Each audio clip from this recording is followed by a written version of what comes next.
Muy bien, ¿qué escuchas? Antes de adentrarnos al tema y hablar con los expertos, hay que adentrarnos un poco más al tema. Entonces yo les voy a dar esta introducción. El podcast va a ir de la lingüística inclusiva y aquí tengo una definición a la mano. Dice, la lingüística inclusiva se enfoca en usar un lenguaje que no discrimine ni excluya a ningún grupo social. Por ejemplo, en lugar de usar términos como todos los hombres, se puede decir todas las personas, para incluir a mujeres y a personas de género no binario. Bueno, espero que hayan entendido, pero yo no, así que se los puedo decir en un ejemplo más claro, como antes se decía el Día del Niño, ahora se dice el Día de las Niñas y los Niños para poder abarcar a todos y a todas. Entonces nuestro podcast y mi lenguaje va a ser un poco más incluyente. De hecho, Kekos ya es incluyente. Bueno, y aunque ustedes saben, yo no soy un experto en esto, me tuve que empapar de información. Entonces, aquí les van algunos datos sobre los marcos teóricos.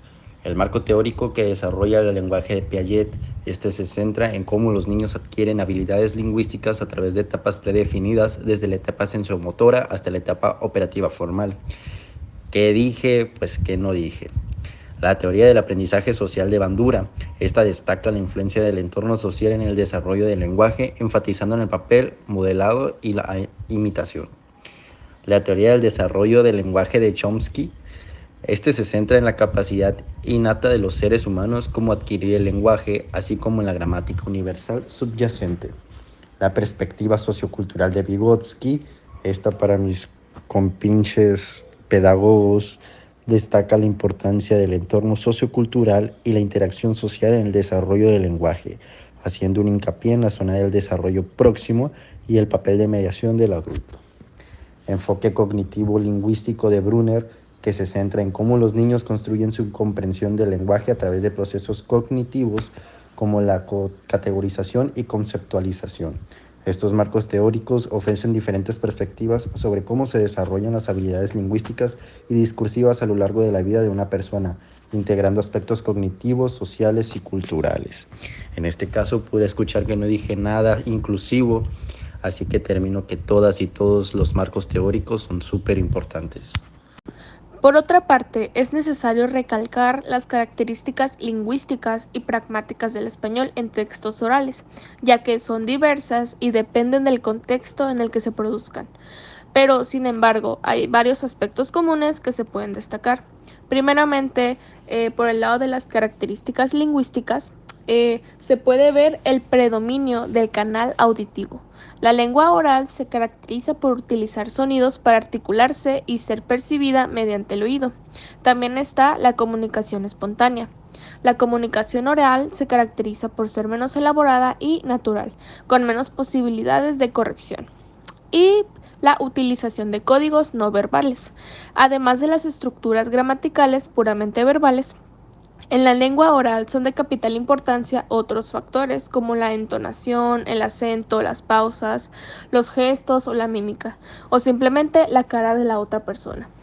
Ahora, con las características pragmáticas podemos destacar la intención comunicativa. Siempre se debe de tener una intención, ya que es la relación entre el emisor y su información pragmática, el destinatario y el entorno. Por otro lado está la relación social entre los interlocutores, que impone selecciones que determinan la forma del enunciado y construye el significado y la interpretación. Asimismo, la interacción, que es fundamental en la lengua oral, ya que los interlocutores se comunican entre sí y se influencian mutuamente. Primero aclararemos de qué estamos hablando cuando decimos habilidades lingüísticas y discursivas. En términos sencillos, estas habilidades son la capacidad de entender y producir el lenguaje de manera efectiva. Esto no solo se trata de conocer las palabras y las reglas gramaticales, sino de saber cómo usarlas en diferentes contextos. Un buen ejemplo de esto es que no hablas igual en una entrevista de trabajo que con tus amigos en una fiesta. Y pues esto es la capacidad para ajustar tu manera de comunicarte, que es clave y que es lo que llamamos como habilidades discursivas. También está comprender el mensaje, que implica varios niveles y no es nada más entender las palabras, sino también el contexto y el tono, también las intenciones que hay detrás.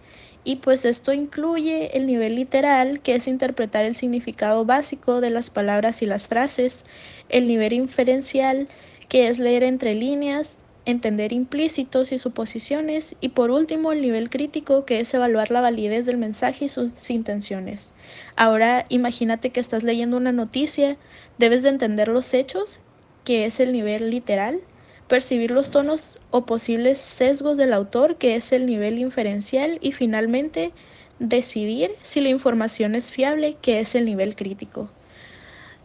También por otro lado tenemos que producir el lenguaje también es complejo. No solo se trata de hablar o escribir, sino de hacerlo de manera en que tu mensaje sea claro y efectivo.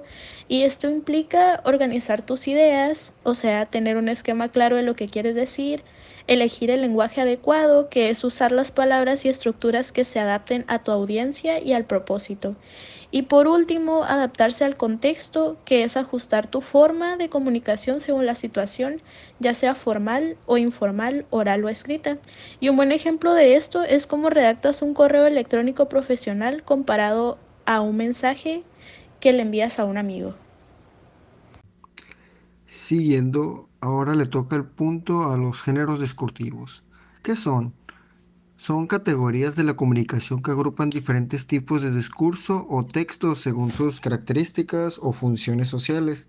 Estos géneros se distinguen por su estructura propia, el contexto en el que se usa y su audiencia.